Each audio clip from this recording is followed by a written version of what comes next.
Did you guys all get packets? I gave everybody one, right? We're going to go ahead and Because I start. have extra. Good morning. I want to call to order the June 26, 2025 meeting of the Muncie Redevelopment Commission. We will start with roll call. Mr. Bishop is absent today. Mr. Dale? Present. Mr. Miller, I'm here. Mr. Pabilla?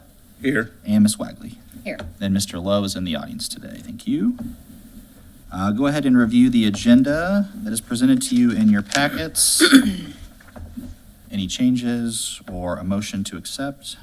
So moved. There's a motion to accept. Do I have a second for the agenda? Second. Okay. Mr. Dale?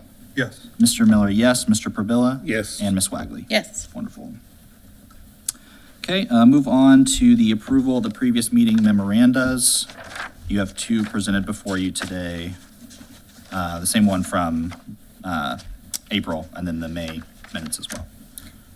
Make a motion to approve April and May minutes as presented. Second that motion. Any further discussion? Yes. The May 15th minutes, note that a motion was made to amend the March minute meetings. No, never mind. The one item that I had here was that at the end of the East Corridor Revitalization Plan discussion, I had asked that the neighborhood be allowed to speak. And President Miller stated that they could speak during the public comment period of the meeting. I asked again, and it was still stated that they could not speak before a decision was made. And I would like that noted in the minutes. I think it's a key minute item. Okay. Ms. Wagley, do you want to amend your motion to that? No. Okay. We have a motion and a second on the floor. I'll go ahead and take roll. Mr. Dale? No. Mr. Miller, yes. Mr. Pabilla? Yes. And Ms. Wagley? Yes. Okay. We'll move forward with the claims from Mr. Wright. Good morning, Craig. Good morning. Sent out the claims yesterday morning, and I do have some copies of invoices. There's a few of them that a little higher dollar amounts this time around. We'll say that the EFT, the first one that you came to from Regions for $59,000, that is for the parking lease and with ARC, and we have been reimbursed for that already. So with that, I'll just open up to any questions you might have. Yeah, before the meeting, I just asked about the two environmentals, and one's for the Point and one is for Kincannons. And you may not be able to answer this, but maybe Mr. Howe can. So on Kincannons, the purchase of that property was not through the MRC. It wasn't MRC money, but we're paying are we actually paying for an environmental on that? We are paying for the environmental to try to find somebody to occupy that building. Okay. Okay. Any other further questions or comments on the claims? I did notice that the amount for the planters downtown came out, so that's good. That's exciting. And we also had the planners that Downtown Development was working with us on. Yeah, that's great. And then there was something else too I wanted to note just for the public, but I don't remember what it was now. Skate park? Yes, the skate park amount came out. Thank you. Yep. Thank you so much. Yeah, that came out as well. Okay. Do I have a motion, I guess, for the claims? Motion to approve. Okay. Second? And a second. Mr. Dale? Yes. Mr. Miller, yes. Mr. Pabilla? Yes. And Ms. Wagley? Yes. Wonderful, thank you. Thank you, Craig. Thank you. Mr. Howe, your report from the city, please. Thank you. Thank you. Thank you, sir. So as we've done in the past, I'm going to read what you can read. But the only thing I would ask you to note is that on the MRC consolidated tip, that is typically net of bond payments. Those bond payments have not been made yet. They'll be made in July. So that number's 600-ish or so. So in the way of other updates,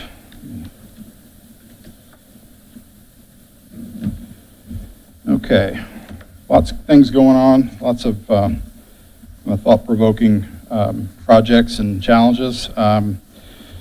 So we had several projects to kind of balance over the last, I guess it's been 5 weeks now. And there are a number of small projects that I won't go over, just going to hit kind of the headline stuff.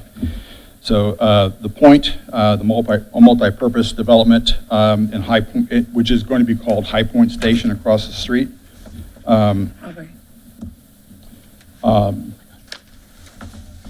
Last week, the mayor and I met with the developer to address some of the remaining issues with the economic development agreement for that area, which is, again, would just be known as High Point Station.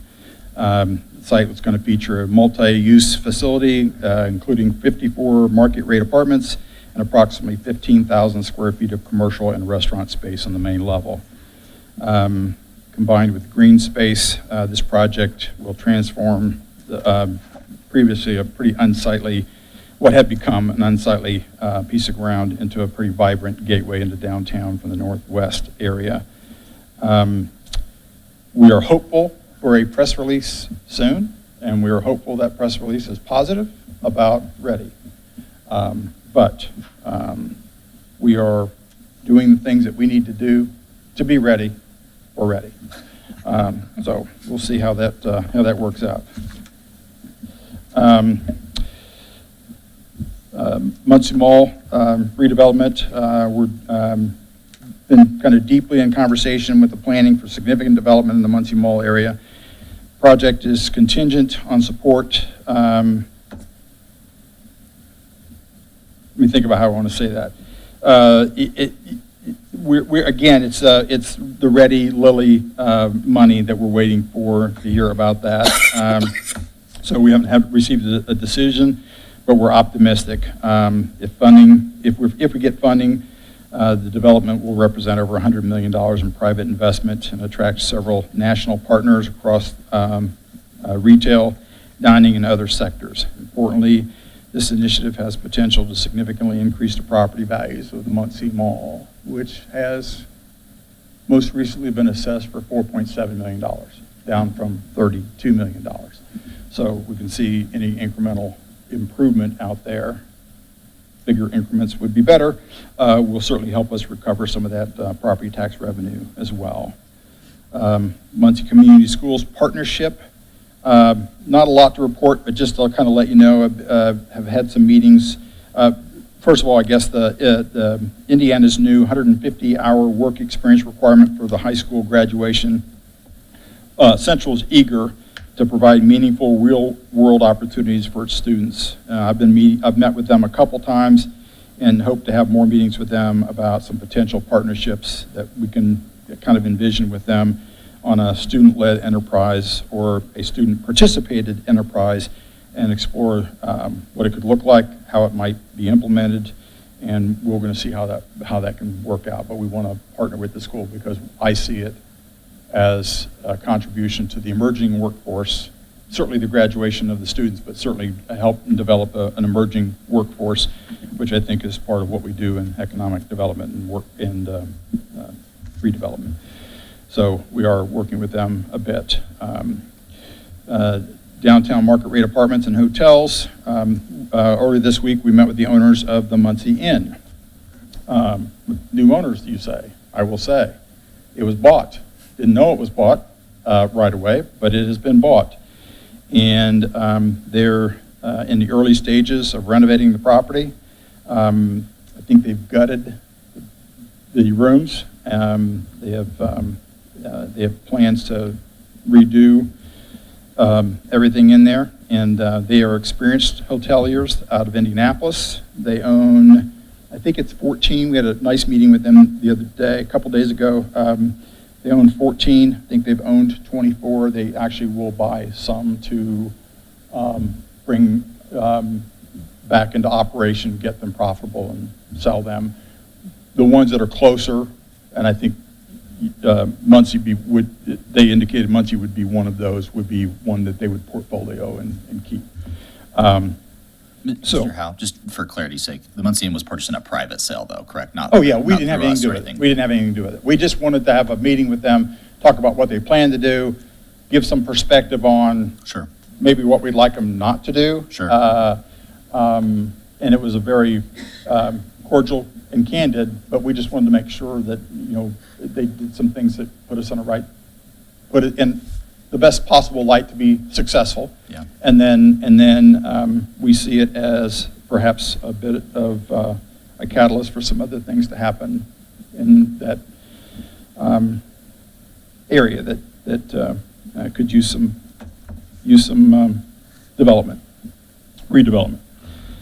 Senior Affordable Housing Initiative, unfortunately, we were unable to assemble the necessary properties, I think, to get an application in this year for the affordable home plans that we had. So we kind of sitting on the sidelines this year. We do have an opportunity to buy a larger lot, which we'll probably talk about sometime in the near future. I think we'll probably try to still do that to have it ready for next year. Because what I'd like to do is do a multi-unit building, and then what I had proposed this year was they wanted to do a single multi-unit building. I suggested that if they did that, we wanted them to also do some infill, so we could get more homes and certainly put some of the vacant lots that we have back into play. What we ran into, and we'll talk about that here in a minute, but what we ran into is scrambling to get lots that we have that help with the scoring for the tax credits, because the lots that are the most efficient way to get the match and the points and the things that we need are those properties that have come through foreclosure, tax sales of foreclosure, and we didn't have them. And we worked with the land bank. They were very generous about helping us work whether we could do some trading and stuff. We just didn't have the numbers and in the time frame. That was, we got pressed in the time frame too. So we're going to be, so we'll need to be mindful of that moving forward. And then I think one of the things maybe learned from that is we have some lots that maybe aren't going to be as find the right word, but not as useful for those purposes as we thought they might be. So we'll probably work with the land bank about some of those. So sure, because having those in our portfolio maybe aren't going to get us where we thought they would eventually. So we've had a discussion with a couple of developers and looking at two new subdivisions, a total of about 145 homes. Early stages, it takes some time. Don't know if they'll happen, if they'll work out, but we are talking to them. Both very credible builders and successful builders. But the home prices would probably be between $300,000 and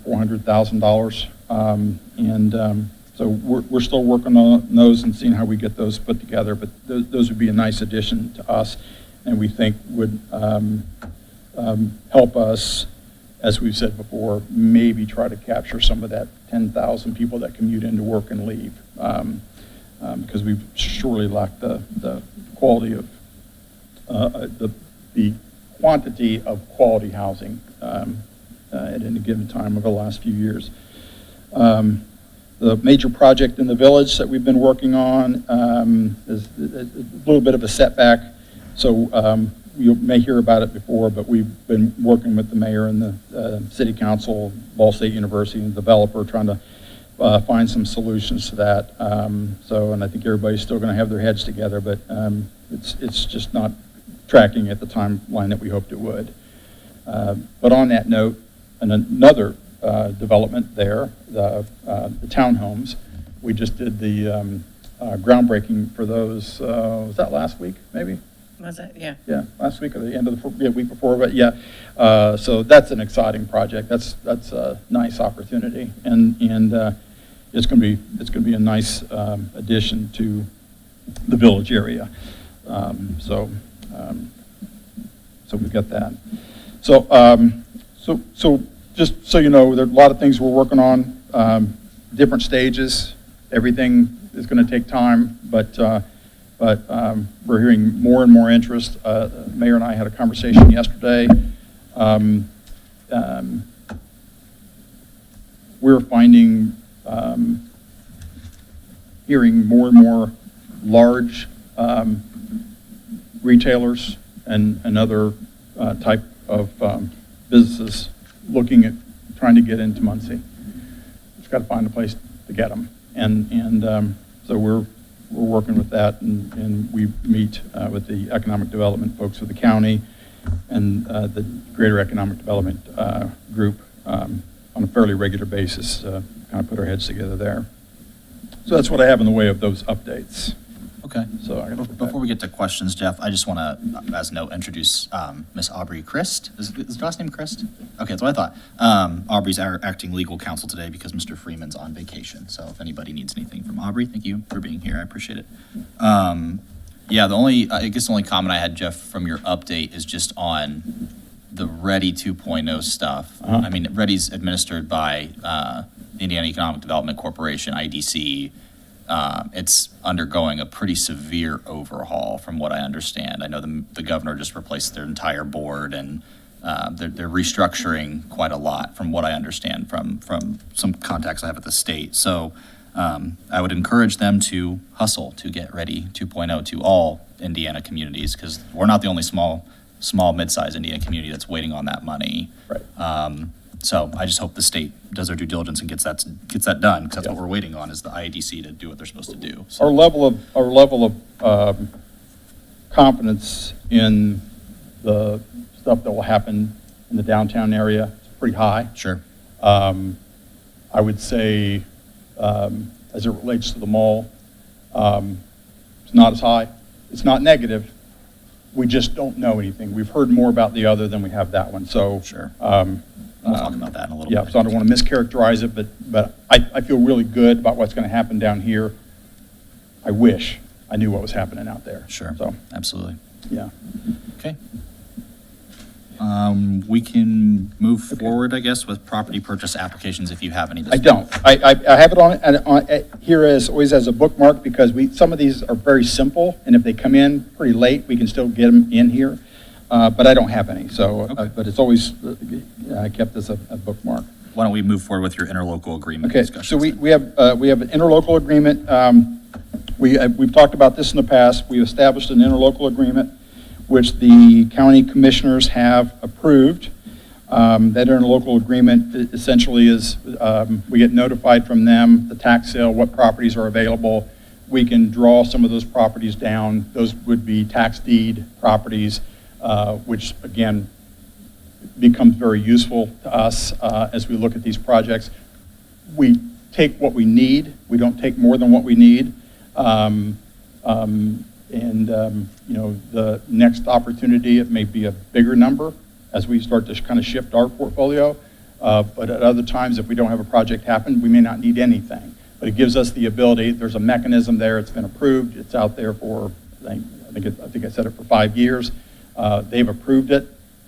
I don't know, I didn't know if they were going to be here today. They don't need to be, but it is approved.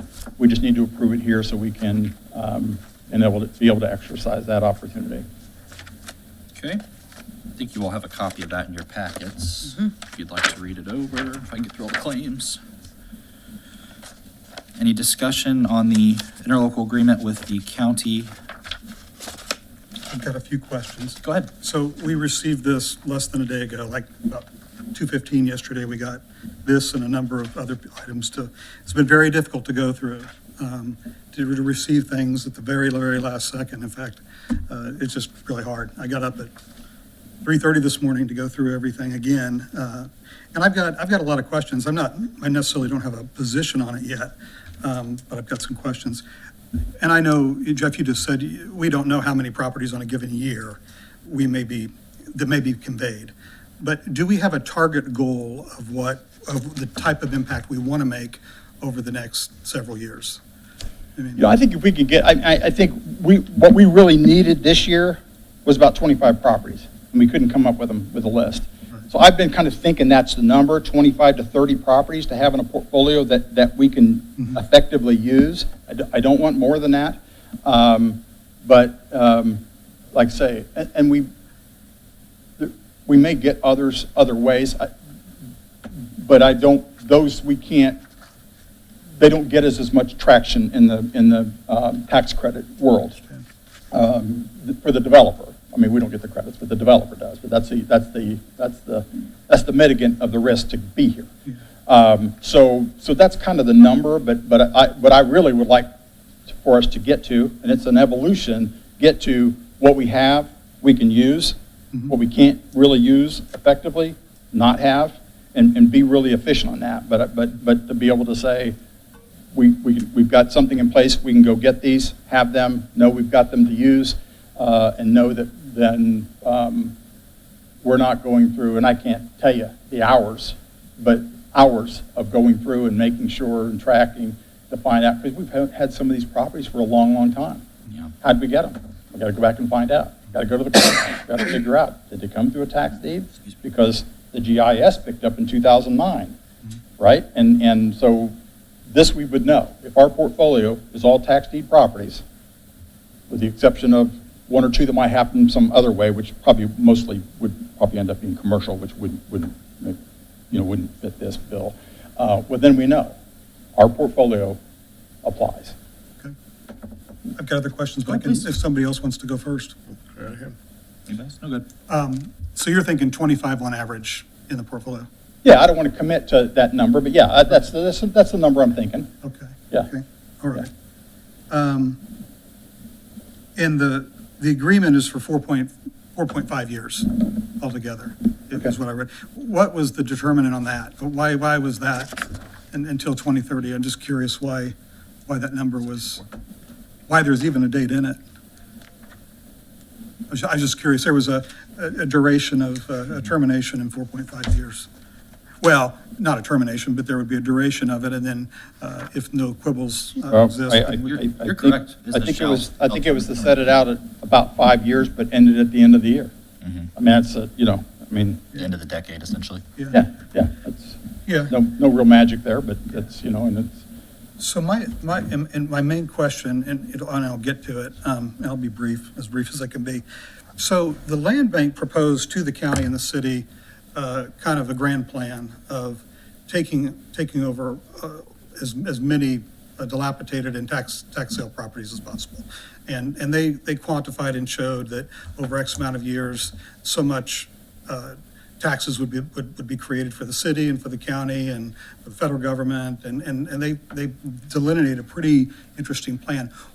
Why wouldn't we want to work with the land bank to be the custodian of the maintenance of the properties, physical maintenance, and the paperwork into things, if they have a large amount of flexibility to deal off at any time to work with the city on things? Why not put everything in their hands? why put everything in their hands? Well, I mean, why enlarge the government and have the government do it? I mean, why not have somebody who has the expertise to do that? I'm just asking the You think question. this makes the government larger? I'm just asking the question, has that been considered? Because I asked for the plan and I reviewed it, and it was really a well-researched, providential plan that over a specified period of time would deliver real benefit to the community. And I'm just wondering, is that not part of the strategy? Could that not be part of the overall strategy to this particular effort? I don't think I disagree with any of that. I think there's been a noticeable lack of interest from the county side to engage with the land bank, which is, from my perspective, frustrating and not wise, but that's not my decision to make. So I think this maybe, I don't want to say it alleviates the county to land bank relationship, because I think they should have one, but they don't. And then secondly, I think to Jeff's point in doing this is for the specific, you need the specific, remind me of the term, tax deed property, I don't remember the Yeah, exact term you used. it's a foreclosed property. Yeah, you need those and- specifically to build the city's portfolio and have it ready Right, when. and the big example was the City View. I mean, it built 61 houses in 18 months. Sure. 61 homes in 18 months, some of them multi-unit buildings, but 61 homes. Yeah, I mean, and then thirdly, to that point, also, I would also say something that gets lost within the discussion about the use of the land bank is the land bank is actually quasi-governmental. So in my view, the land bank is a nonprofit, but they are government as well. Which again, I think would encourage the county to want to use them, but that's another discussion outside of this agreement. I think that's what's led to us having to have the interlocal agreement. And I think, Jeff, you've addressed as well, we still want to use the land bank. We still have a partnership with them. We still will. We absolutely Fund them. should. So I don't think this absolves us or ignores the land bank, absolves us from using the land bank or ignores the land bank in any capacity. I think it's just another avenue for us to gain the property we need as soon as possible. I don't know. Those are just thoughts. This is the last thing I'll say. Go ahead. Is I just noted in their proposal, the land bank's proposal, and it was to the county and the city. It said the MLB seeks $2.8 million over 5 years, which, if it was shared, would be about $280,000 per governmental unit, targeting unallocated ARP funds. So it would be funded through the ARP funds. This funding would enable the MLB to acquire and stabilize 850 properties, return 550 to productive use, maintain 925 to prevent blight, leveraging 82.5 million in private investment, and generate 10 million, which amortized over 5 years would be $50 million in federal funding, and 2.8 million annually property taxes revenues of property taxes. That would be multiplied by 5 would be about $14 million on the tax rolls. So I just, or the benefit directly to the municipalities, that just seems very compelling to me, of worthy to really look at both of these things together. And so I'm not against what's proposed today. I just don't think I have enough information to make an educated guess and an educated vote on it. So I'll probably abstain if we vote on it. First of all, I'll tell you. So I just want to explain that. And maybe our land bank representative can correct me if I say this wrong. It's my understanding before we took this to the county that they had turned down that proposal. Correct. And secondly, you're still talking about $580,000 worth of expenses, so funded by the city and the county. So, whether the county gets bigger or the city gets bigger or doesn't, that money still gets paid for, whether it's the work that's done here at the scale of 25-ish homes, or it goes there, and we write a check for $280,000. So, yeah, we don't have any more people here. We don't have another office here. There's not another desk and a chair. We've just written a check for $280,000. So, it's a matter of how you want to look at it, but it's not less expensive because we've written a check to fund it and support it. I'm fine with the land bank, and I appreciate the fact that they were willing to help us try to put these things together. We want to partner with them. I used to see Nate every single day. But I mean, that's not expense-free for the city government or the county government. So, but I think, I don't know if they did or not, but my understanding that did you know they turned down that funding? Yes. The county turned down that funding? Yes. Yeah. And the whole amount was to them, not half to us. I mean, we already fund the land bank. We do. Through the pilot agreements and the future pilot agreement of the Right. new development. Yep, we do provide, If and we the mayor sits can- on their board. If we can, just for a point of order, let's get back to the interlocal agreement. We can debate how wonderful the land bank is all day. I think we Right. all support the land bank in varying degrees, so we agree on that. Let's get back to the interlocal agreement itself. We do need a motion to take action on it today if we would like to, or if there's further discussion about the agreement itself, I would welcome that if needed.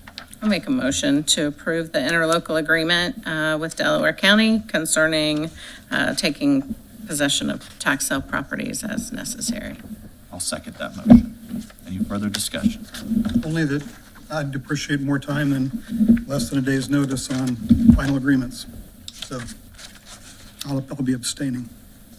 There's a motion on the floor. We'll go with roll. Mr. Dale? Abstain. Mr. Miller, yes. Mr. Probilla? Yes. Ms. Wagley? Yes. We'll go ahead and move forward with the other interlocal agreement discussion with the Muncie Sanitary District. So we've been in discussion with the Muncie Sanitary District about an interlocal agreement by which they will provide funding in partnership with the Muncie Redevelopment Commission for new housing-related developments. And they have agreed and approved at their meeting yesterday a resolution to fine-tune the interlocal agreement, which I sent you yesterday. They said minor fine-tuning of that interlocal agreement. And in essence, what they're going to do is they're going to provide funds to help us mitigate some of the risks of making some of these investments for the private investors. They will recover their investment through the ratepayers. So when they build a house, that ratepayer starts paying sanitary fees and they recover their investment because they're going to make an investment that's basically going to give us, not us, but 5 years of what equates to 5 years of sanitary fees at $30 per unit. And they'll advance those into the development. They'll recover that over 6 years. The first year, nothing, because projects have to be built. And then for the next 5 years, they'll recover that. So we would, and then whatever we put into the project. From our perspective, they would recover their money in that 5 years. I would probably add to our financial, we'd probably have a line item where we would set some money, 10% of that, and they're making $1 million available for that. At the end of 6 years, if they haven't recovered their investment, and this is an interest-free investment, if they haven't recovered it, then we would fill the gap. But as I've got my notes here, but as I've looked at it, based on obviously some assumptions, find it here. They should, based on what has been traditional rate increases, they should recover their money. And 5 years and 7 months, I think it was, after the first year. So there should be no reserve, if you will, needed. But I think for good measure, I think we would do that. Now, for $1 million, based on that formula, you could build 550 homes, right? At 550 homes, they're probably today, if they were all built today, they won't be, and we won't have money. I mean, it's scaled to the number of houses that are built. But if you built 550 homes at, call it the $300,000, you're building $166.5 million worth of homes. If those homes pay 1% property tax, that's $1.6 million annually in property taxes. So that would be how we would get our money back, as we put this in. And you've got to figure out that, you've got to take a look at the fact that, the ratepayers will be paying sanitary fees for 50 years, 75 years. Somebody in that house will be paying sanitary fees for a long period of time. So I appreciate their willingness to do this. It helps us spread the resources. It's a capital stacking, just like any other development project. We're just figuring out how we can stack capital. They approved it yesterday. They've done it through resolution to get to the final edits on the interlocal agreement. They're minor changes, and I would like for you guys to approve a resolution for us today to be able to execute that when it's completed. Okay. You guys should have that interlocal agreement in your packets as well, if you'd like to review it, or if you have questions, comments for Jeff. Now, for clarification, the resolution refers to the interlocal agreement as Exhibit A. You've got two documents. One says Exhibit A. That Exhibit A actually goes with that document. So those two documents together are Exhibit A. Technically, is this a loan or a grant? Not a loan. It's an investment. It's a- It's I would call it a funding partnership. The reason I asked that I is wouldn't because call we it a have, loan, but go ahead. right, I mean, and I understand the minimal financial exposure on our part, the risk, let's call it. But because that is a risk, if there wasn't repayment made on one of them, we would need to be prepared to pay that, correct? So that's why I ask if it's a loan or a grant. Technically, it would be one or the other. I would assume it's a forgivable loan, but I'm not sure, because it really, I mean, we can say it's an investment, but that's a global statement. Technically, it's either some form of a loan or a grant. I don't know that technically it is. I mean, they're making an investment in the project. This money's not for us. They're making an investment in the project, and they're going to recover their investment. Right, but we need to sign on the line that we will pay back what we owe. If it comes to If that it comes point. to that, if it Yeah. comes to that. I mean, there's all sorts of legal stuff in these documents. I mean, Right. I've read them once over. Once again, having little time, I'd really appreciate having more time. But who came up with this particular strategy of utilizing the MSD? I did. Okay, all right. Was it based on some other examples in other communities, or was it just simply Just an trying to idea? figure out how we can leverage, how we can, it's a capital stack. We just figure out how we can leverage. We're always looking at how we can leverage private investment, public investment, and like I say, I feel like the things that we do, because there is a return on what we do, that, and like I say, a lot of these we're just trying to figure out how to balance the risk. You're going to build in Muncie, Indiana, a place I love. You can build 142 houses in Muncie, Indiana. You can build them in Pendleton, or you can build them in Carmel. You can build them in Fishers. And, what are they going to sell for? They're going to cost this much to build. What are they going to sell for? Why is Muncie a better place to be?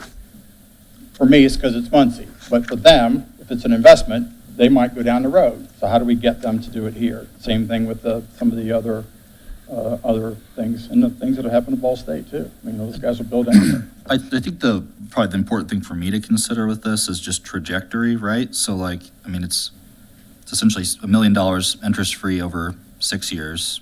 And in that 6-year time period, right, is there not going to be one new home built in Muncie, Indiana? I highly doubt that. There's going to be some homes built somewhere. Correct. So some money, regardless, is going to be recovered no matter what. I mean, I feel like that's probably a guarantee. A guarantee I probably shouldn't use. That's probably not the right term, but close enough.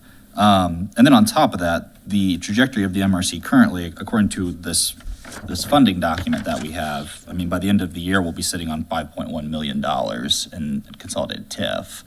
So even if there were no homes built in Muncie over the next 6 years and there was no money recovered, the thought is that the trajectory that the MRC is on, we would be able to pay it back if we magically had to at the end of the 6 years. I don't think we'll have to. Even if we had to pay back some form of the $1 million, I'm confident that the MRC would have the ability to do that. Sure. So I think, you mentioned risk versus reward, right? Or at least you mentioned the word risk. So I think the risk is extremely minimal. I think the reward is pretty obviously there. Yes, because because they won't advance the money unless there's a house being built. Right, exactly. Right? So if the house is built, they won't advance the money. The money is advanced based on houses. So if we forecast 25 houses to be built, go back to my 25 number. Sure. If we forecast 25 houses to be built in a new subdivision, that's what we have access to, is that 25 times 1,800. I did want to ask, I didn't know who will be managing, I guess who will be overseeing the results of the agreement? Obviously the MSD will manage, the amounts that they're getting back from the rates. I'm assuming they'll tell us at the end of the 6 years whether or not we hit the $1 million mark or not for them. Is that essentially the plan? We'll know what homes were constructed under this. Sure. And what the ratepayers have paid. Okay. Like I say, and then, it doesn't matter if the house sells or whatever, it's just the payment of the sanitary fees that gets there. Like I say, you figure the house, I don't know today, but if I look at the average house age of houses in Muncie, it's 85 years or something like that. I can't remember exactly what the number is, but there's every reason to expect that these ratepayers, those houses will exist for 50 years. Sure. And everything we do is a long game. Everything we do today, I'll be dead before a lot of these things, you know, Sure, hit their stride or peak out, that's for sure. sure. I mean, I'm going to hold it off as long as possible, but, We hope. but, you know, it is what it is. Yeah, it states in here under 4.2, under the recitals of what the MRC's responsibilities are. I think the more specific question was, who's going to keep track of all that? Because there's quarterly reports due, let alone other items. So is that you, or is that? Yeah, yeah, Okay. yeah. Okay. Can I say something? Please. I just want to make sure you all see in that 4.2 that you're looking at there, under letter B, any amount due at the end of that 5-year period, you have to pay within 30 days to instance. Right. Thank you. Thank you. Yeah. I was gonna just say, I have one more thing. Go ahead. Under Exhibit A, Article 6, Representations and Warranties, I tried to do my homework here. It basically says that the Redevelopment Commission is a duly organized and validly existing municipal corporation under the laws of Indiana. I have to tell you, I went to the Secretary of State site, and I went every which way to figure that out, and we're not listed there. I just want to make sure that we are in good legal standing with the state of Indiana, so that when this is approved, if it's approved today, that we can sign this in confidence. We're established by statute. Yeah, but there's some legal documentation that has to be the Secretary of State. I'm just asking the question, because fair. other municipal entities are listed on that site, and I queried it every which way, and I went to our legal name, and it still wasn't there. So, Aubrey, do you have any knowledge or opinion on that by chance? I know we're kind of throwing it at you here last minute. I don't, I would need a little bit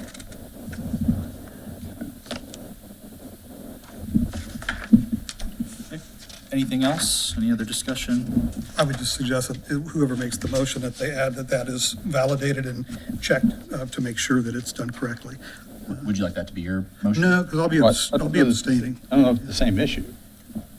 I don't know if it's the Saying same that- matter. No. I guess I would that's up to suggest the you cover your motion. beers. Okay, here's what I'll do. I'll call for a motion. If anybody wants to make the motion with the amended language suggested by Mr. Dale, or not, they can do so. Do I have a motion on the floor for this interlocal agreement in any capacity? Yes, I will make the motion to approve this outstanding process with the Muncie Sanitary District, who has graciously agreed to work with the city. I will second that motion. Go ahead and take roll. Mr. Dale? Abstain. Mr. Miller, yes. Mr. Probilla? Yes. Ms. Wagley? Yes. Thank you. Moving on to action on Muncie. Because of my rapid departure last month, I'm going to make this sure this gets up here to get signed. We need the other one too. The last one that we just did, or is that just his signature? I think it's just the Okay. That's just, This is the resolution. Okay. That's to be able to do the documents. Okay. okay, that's fine. We can move on to the Muncie Malt TIF discussion, Mr. Howe. So, get to my notes here. So we just talked about the Muncie Mall a little bit, and it is always on my mind. So we haven't heard, we don't know what's going on with the grants for that. But we do know we've had lots of interest and lots of inquiries about being available to be out there, both in outlots and in the mall space itself. And we have, call it, let's see if I can find it here. I think it's $432,000 in the mall TIF. Correct. Yes. Just under $432,000 in the mall TIF. So I think, sorry, I just, what I would like to do,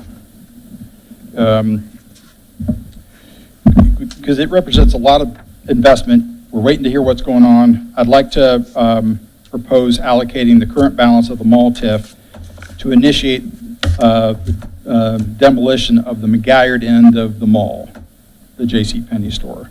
What that really does is it kind of catalysts to availing those outlots. Those outlots become available off McGuire, because that effectively will be the entry to the mall, and will avail that place for outlots to help get this thing started. I think, and then hopefully by the night, as I've said before, I think a lot of this investment is other than the mall owner's investment, because there'll be other folks that will come in and develop on those outlots and the other things that will happen in there, and not at liberty to say, kind of who's been inquiring, but we have a lot of interest. We just need to get things started, and that money is allocated to be used in the TIF. I think that if we can get something done there, it's a fairly significant increment in the assessed value of that mall.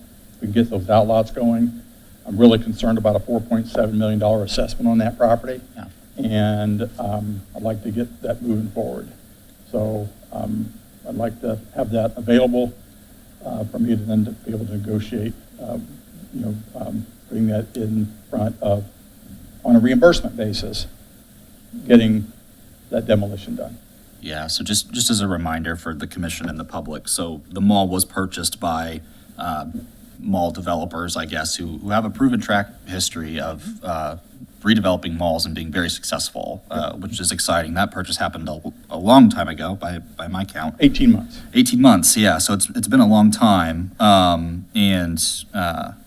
Since they purchased it, pretty much, I've been bugging Jeff constantly. Can we release the mall TIF money to them? Let's use this, because we're sitting on over $400,000 that could be used to revitalize that area, that space in the east side of Muncie, which is what's most important. So this is, step one, really, in that strategy, which is really exciting. I think they have indicated to Jeff and the mayor, and you can correct me if I'm wrong, but that those outlots are going to be key to redeveloping this space. So if we can help them do that, I'm all for that. So I don't know if there's any other questions or comments. I believe you guys, I don't think we have documentation about releasing that in this package. Just need approval to work through, but that's our proposal is we would operate on a reimbursement for the demo, to get the demo started. Which really is effectively the goal of TIF. I mean, come on. So, any other comments, questions, Jeff, concerns? what can you share about the nature of future development on that whole parcel? I mean, and can you share anything without giving up privileged information about what type of developments we're looking at? Retail, restaurant, probably some wholesale, maybe at some point, whether there might be, some room for some, housing flat built. Okay. I think a lot of things. Now, as it relates to the mall building itself, it's in engineering right now. So I think what happens on every project. That's why we always have to tell people it takes time, because somebody comes in and says, here's a rendering. Somebody really artsy did a really good rendering. This is what it could look like. And then the engineers have to tell them, well, Jim knows this, tell them what you can and can't do and how it gets done and those kind of things. But it's quite an expansion. And I think that we've heard from, I think the mayor's heard from some directly. I've heard from the mayor, but I've also heard from some other folks who are in the development business that have heard from some of the other retailers directly that they want to be here. And what I want them to be is there, because we know some of these folks can build someplace else. Yeah. I don't want them to come and shop right off the exit.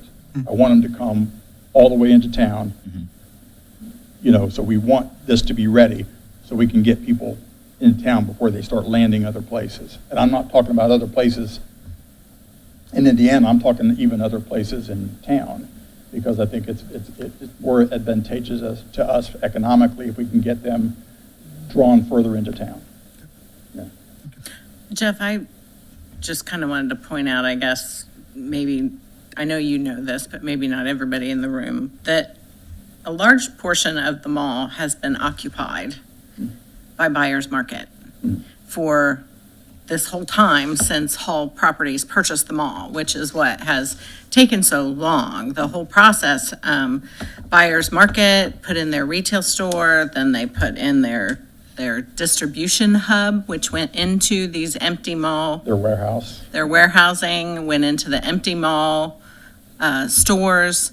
So once the mall was purchased, then buyer's market started looking for an alternative to be able to move their warehousing elsewhere. And that happened, took some time, but they're now set up and operating at the Pepsi location that was left by. The warehouse, not their The store. warehouse, yes, yeah, the And we Pepsi. helped them do that. Right. I mean, the mayor. Yeah. Right. Had to have. Put them together, Look. got them working with Pepsi, and so now they have moved and are there. So only in, as we say, they bought this 18 months ago, but there has been all this other stuff happening. Yes. Before Hall Properties could do anything to the building at the mall, they had to Yeah, they were move out shackled. all the warehousing. Yeah, they were shackled by some of Yeah. these other things that had taken Yeah, place. and so that's been a which- good thing. So, and, and buyer's market has expanded with this nationwide distribution system for all their stores that's now located here in Muncie. So,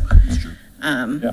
so that's just been the process. But when we say it's been 18 months, nothing's happened, actually, there's been a lot that's been going on, just not everybody knows. You're absolutely right. I appreciate you pointing that out. It's easy to jump past that, but you're right. It's not wasn't a lack of attention, it was a lack of ability to do it right away. Right, But now we're there, and like I say, and yeah. I go into the mayor's office, and, did you see the assessment? He said, yeah, we saw the assessment. And, so, but like I say, it's down by 80%. Yeah. Gotta do something. Gotta do something. So you just need, I you would just like, need approval from us? You Yes. just need Yeah.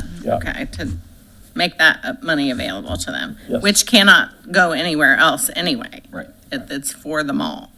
And it's a reimbursable expenditure? Did you say that? they'll expend it first, and then we'll give it to them. Okay. Yeah. I don't know if I got you. Thank you. that's my vision. I don't know if I want to be locked to that, because that may not, but they'll have to do that work. Yeah. So, yeah. But, yeah, it's my vision that, they would do it and we would reimburse them. Right. Yeah. I'll make the motion that we release the mall TIF funds. I'll second the motion. Mr. Brule, I'm sorry, you had something you wanted to say, and I didn't come back to you. I apologize. Did you have I something mean, else? you guys kind of covered, I was just going to say from the information I've heard, there are some very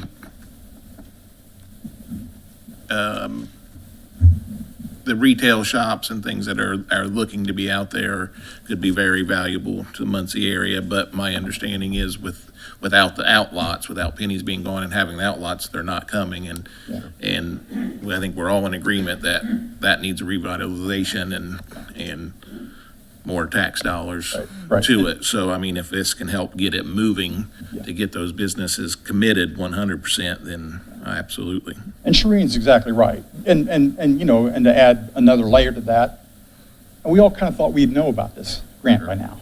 Yeah. So it's like, So it ought to be coming, it ought to be coming, it ought to be coming, and, Yeah. it's not here. So, Okay, there's a motion and a second. We'll go ahead and take roll. Mr. Dale? Yes. Mr. Miller, yes. Mr. Pabilla? Yes. Ms. Wagley? Yes. Wonderful. Thank you. We'll move forward with the Muncie Facade Grant Committee update. I know Mr. Bishop is absent Yes. today, so Steve, I don't know if you have anything. Not a lot to update.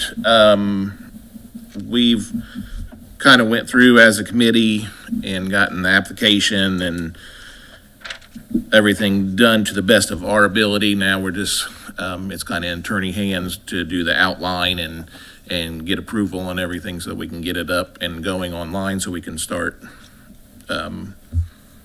getting this out there to the public. there's an outline of the agreement with the grant and grantor and grantee, between the grantor and the grantee, and that will be, we'll ask Ben, now that the plan's put together, we'll ask Ben to do that. We're giving him a draft, so hopefully it streamlines it, because it's maybe a more of an edit than a creation, not that it matters, but it might streamline a little bit, but I think they're ready to launch. Fantastic. Okay, we'll move forward with the Muncie Land Bank update. Mr. Howard couldn't make it today, but he sent Zach Gullion in his place. So thanks for being here, Zach. Thanks. Yeah, I'm Zachary Gullion. Nate had another meeting, so he sent me in his place. As far as land bank business goes, we had our board meeting last Friday, so we have a few updates. Purchased 3 properties recently, or we acquired 3 properties. 2 were from an out-of-state owner. We acquired those. They're in the Old West End. They're adjacent to existing properties. Those property purchases will make those lots bigger and a lot easier to develop in the future. We acquired 2203 South Meeker as a donation from an out-of-state owner. We already lined up a local nonprofit developer who's interested in developing, rehabbing that building. We're forming a pass-through agreement right now to do so. The MLB, Nate and I, as well as Intend, met with Mayor Reidner and the East Central Indiana Regional Partnership to discuss the Central City Housing Project. We discussed the potential for obtaining a pre-commitment letter so that we could pass these lots off to Intend and move forward. We're also expecting, we're finalists, so we're expecting $50,000 from a national grant funding organization, the Robert Wood Johnson Foundation. This is going to be to further MISA research, which was with the tax sale, which is a lot of the research that you saw on that asked to the county for an interlocal agreement. But we're going to further this research with that money, find a qualitative edge to it, and hopefully help disinvested neighborhoods. We also finished the 2024 annual report for the land bank. This is going to go to press soon, and be happy to send you all a copy. For a spring ask to the county, so we found out that the county is going to do a deed sale August 27th. We usually make an ask in the spring, but since we found this out, it's changed things a little bit. We still would like to make an ask just to get it out there, what properties we're interested in. We decided on these with coordination between different organizations. We met with the Old West End Redevelopment Partnership. We met with Whiteley Community Council to identify some of these properties that were going to be useful to them moving forward in the revitalization of their neighborhoods. We've identified 78 properties as potential targets in these key neighborhoods. We expect to formally request 35 to 45. So we plan to come back after the deed sale for what doesn't sell and make an ask. They expressed their willingness after they had turned down our interlocal agreement that they would be willing to still grant us properties like they have in the past. We had paused our public auction to revitalize or to change our process to make it a little more structured. So we plan to launch again on July 1st with a couple of properties that aren't designated to any of our partnerships, and these will be available to the public. We performed broker price opinions on them so we can get a reasonable price to the public. First Friday update, we hosted a community call session to kick off public participation for the Facing Middletown publication. This was on June 6th. It was a pretty good turnout. Coming up July 11th, which was moved to the second Friday due to the July 4th holiday. Jim Smith from Indiana Title Company will present about inheritance planning and its critical role in stabilizing communities, preserving family wealth, and preventing cycles of property abandonment and blight. So we'd be happy to have you there. And then we have an urban planning partnership again with Ball State. We're going to be partnering with a third-year neighborhood studio, as well as Habitat for Humanity to create or to complete a quality of life survey in the industry and Whiteley neighborhoods. This is something that they've identified as being key to applying for grant money at the state and federal level. So we would love to be able to help out there. These plans will address blight removal, housing development, and other key issues. But that's all I have for you today. Any questions? Zach, I was just going to ask, you're full-time with the land bank now, correct? Yes, I right? started after I graduated in May. Awesome. Congratulations. Thank you. I know that was one of Nate's goals to get to out of our funding partnership with the land bank, was to add more full-time staff to help with the work. So congratulations to you. That's pretty cool. How big is the staff of the land bank now? It's Nate, I, and then we have an intern. Okay. Yeah. Cool. Any other questions for Zach today? No? All right. Thank you so much. Appreciate it. We'll go ahead and move into public comment. Speakers have 2 minutes each. I'm gonna keep track of the time for you. Thank you. say 32 minutes? It's negotiable. Go ahead. I've just got a few questions, but, and a couple of them are yes or no or one-word answers. Housekeeping, the minute, council was a little late to the meeting and Mr. Dale made a motion that was turned down. How does that get captured into the meeting minutes memoranda? I believe the new goal, and Jeff can correct me, I'm wrong, for keeping minutes is to use the meeting recording software. I'm not totally sure how it works, but I believe the city comms department will help with using that software to record minutes from now on. Okay. And this should be quick and easy. Muncie Inn, I'm thrilled to know that there's work on that. Is the plan, without revealing too much, to be a hotel or residence? Not residents, it'll be, yeah, I think technically it's a motel because it has doors, separate doors, but yes, it's. And does that renovation have any positive or negative effect on the new downtown hotel that you're looking at? No. It's a They're separate issues. Different price point, yeah. Okay. One other comment, just an observation from the public. There seems to be a operational plan of, we have significant issues that come before the board, but insignificant time to review them. And they're usually, I think in this particular case, in the middle of the night, somebody gets up to review them before a vote of, that might mean upwards of $500,000 commitment. I don't know why it takes, this is not the only time and the first time it's happened. I don't know why it takes right before the meeting for this to get to you guys. And just one more thing. I did text to the mayor about this because I drove through Store Estates, and I have to tell you, I love what I'm seeing at Store Estates. The houses are going up. They're looking good. What's not good, though, there has to be a but, the parking. There's no place, I mean, it was stated in, I think, one of the mayor's updates that the community is coming to Store Estates to use this, not just residents of the area. And when the community shows up, in some cases, even buses, there's no parking. There's no parking lot. So they're parking along the street. I'm not sure what that street is, but they're parking along the street, and it blocks traffic. It hinders traffic.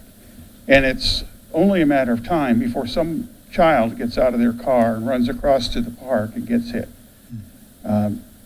Was there not parking lots considered when this park was being built? Thank you. Thank you. Anyone else from the public? Mr. Knatzer. Good morning, Ed Knatzer, FC Tucker. It's kind of nice to have it go from no activity at Store Estates to having too much activity and having traffic and that sort of thing. So I know it probably creates some problems, but what a nice thing to have. Speaking of the mall tip, in about 2015, I came up with a proposal for a mall road extension from the north end by the movie theater to Riggin Road. It received quite a bit of conversation back then, and if there's an opportunity now to incorporate it into this TIF opportunity, take the aggregate from the demolition for the pennies and use that for the base for the mall road. So I hope that someone can take some time and take a look at the validity of extending that road, because traffic is always going to continue to get worse on McGalliard. Rigging could be a good ventilator for that ingress egress. And secondly, Joe Allert and I worked hard on a couple projects that have turned into reality. Another one was the Carson building at the mall. We designed condos in that 80,000 square foot building. I hope someone would take a look at that, because I think it'd be great to have some residential housing at the mall. So anyway, that's all I have. Thanks. Thank you. Okay. We can move into commissioner comments if there are no other public comment. Seeing none. Commissioner comments. Anybody? Seeing none, we will be adjourned. Our next meeting is July 17th, 2025. Thank you so much.